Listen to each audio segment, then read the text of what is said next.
Assalamualaikum warahmatullahi wabarakatuh. Halo teman-teman, perkenalkan nama saya Putri Nabila dengan NIM 2230404144. Di sini saya akan menjelaskan tentang konsep manajemen sumber daya insani. Menurut Erwin B. Filippo, manajemen sumber daya manusia adalah perencanaan, pengorganisasian, pengarahan, dan pengendalian, pengadaan, pengembangan, kompensasi, integrasi, pemeliharaan, dan pemisahan pegawai atau personal dengan tujuan untuk mencapai tujuan organisasi, individu, pegawai, dan masyarakat. Perusahaan membutuhkan manajemen sumber daya manusia untuk membantu mencapai tujuan perusahaan. Manajemen sumber daya insani merupakan konsep yang digunakan untuk mengelola sumber daya manusia secara efektif di dalam sebuah organisasi.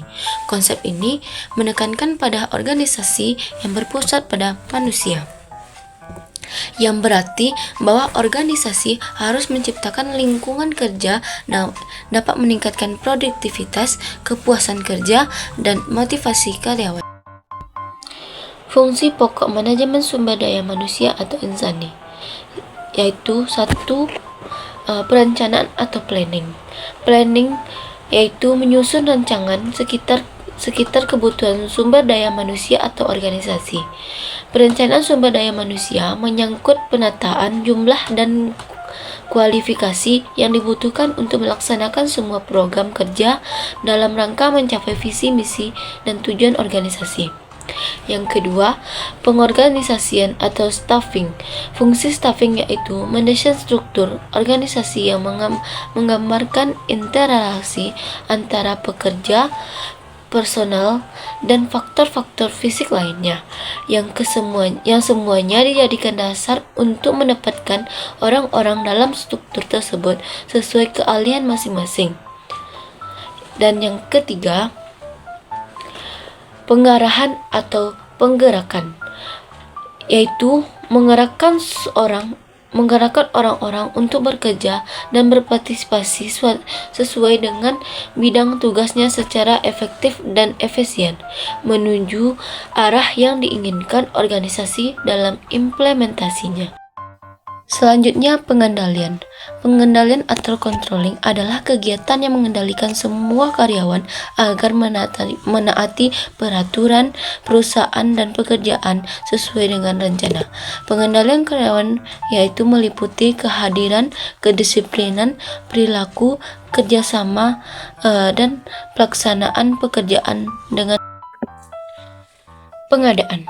Pengadaan adalah suatu penarikan, seleksi, penetapan orientasi, dan induksi untuk mendapatkan karyawan yang sesuai yang dibutuhkan oleh perusahaan.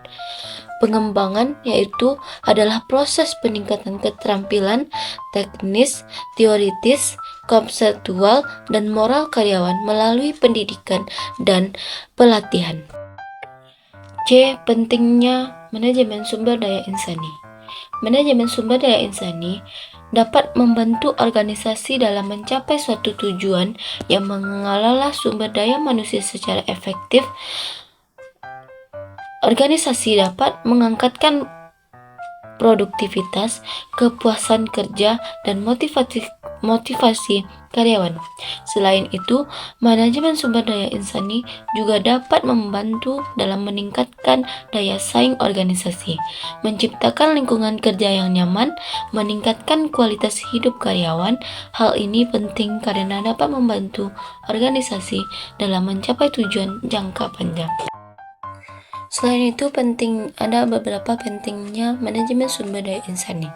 Yang pertama, yaitu untuk meningkatkan kinerja organisasi. Meningkatkan sumber daya insani berperan dalam meningkatkan kinerja organisasi dengan memastikan bahwa sumber daya manusia yang ada memiliki keterampilan, pengetahuan, dan motivasi yang sesuai. Kedua, yaitu mengembangkan potensi individu.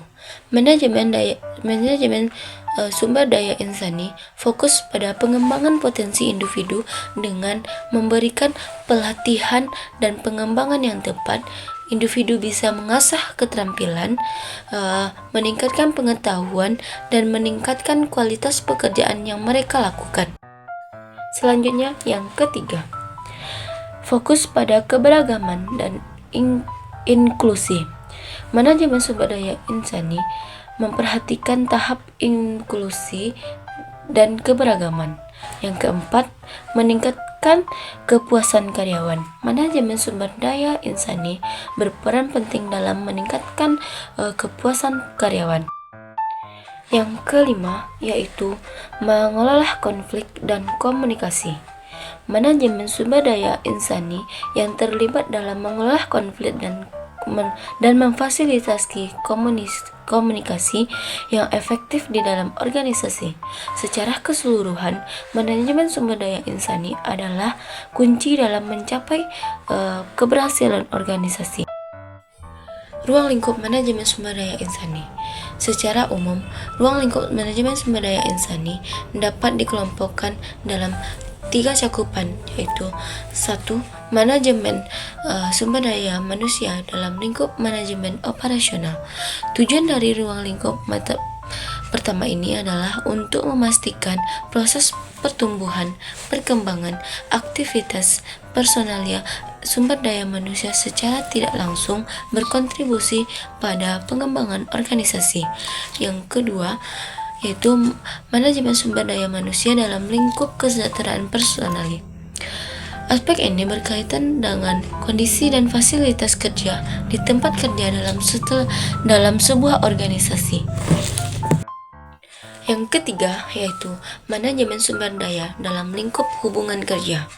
Ruang lingkup ini dibutuhkan interaksi sosial dan hubungan yang baik antara personalia dalam sebuah organisasi. Sikap kedisiplinan, saling memahami, saling koordinasi, saling bekerja sama menjadi prinsip utama dalam menjaga hubungan kerja yang baik dalam sebuah organisasi. Materi selanjutnya yaitu perkembangan manajemen sumber daya insani. Di sini ada 3 perkembangan manajemen sumber daya insani. 1. Pendidikan formal. Pengembangan proses pendidikan dapat meningkatkan keahlian karyawan dari aspek teori, konsep, dan moral karyawan. Sedangkan pada pengembangan karyawan yang diberikan melalui tahap latihan bertujuan untuk mengoptimalkan keterampilan karyawan di bidang pekerjaan. Yang kedua, lingkungan kerja sebagai bentuk pelatihan cara sistematik maupun latihan secara formal yang dilakukan oleh perusahaan dalam mempekerjakannya. Yang ketiga yaitu pengembangan diri sendiri atas kemauan yang di dalam diri sendiri, bukan dari dorongan orang lain. Karena memiliki usaha untuk bisa mendapatkan pengetahuan dalam kapasitas yang lebih besar melalui kursus atau dengan cara yang lebih sederhana yang dapat dikembangkan melalui pendidikan, pengurangan angka kelahiran, dan pengembangan ekonomi umum. Materi selanjutnya yaitu masalah dan tantangan manajemen sumber daya insani. 1. Yaitu tantangan lingkungan. Lingkungan merupakan kekuatan eksternal yang dihadapi oleh suatu perusahaan. Hal ini dikatakan mempengaruhi kinerja organisasi, dikarenakan manajer sebuah perusahaan tidak bisa mengontrol terhadap pengaruhnya eksternal. Oleh karena itu, perlu dilakukan strategi dalam rangka mengontrol dan mengelola faktor tersebut sebagai peluang ataupun ancaman bagi perusahaan. Salah satu cara yang kedua yaitu tantangan organisasi. Tantangan organisasi merupakan tantangan internal yang terkonsentrasi dalam internal perusahaan. Seorang manajer yang efektif dan profesional, produktif, dan tidak reaktif menyelesaikan persoalan internal organisasi terlebih dahulu sebelum masalah tersebut menjadi persoalan yang besar bagi perusahaan. Hal ini hanya bisa dilakukan oleh manajer yang sangat paham terhadap masalah sumber daya manusia dan tantangan organisasi. Yang ketiga yaitu tantangan individu. Persoalan sumber daya manusia pada tingkat individu mengarah pada keputusan yang berhubungan dengan karyawan secara spesifik. Tantangan individu ini biasanya mempresentasikan apa yang sedang terjadi pada organisasi yang besar, seperti pengaruh teknologi terhadap produksi karyawan. Hanya itu, tantangan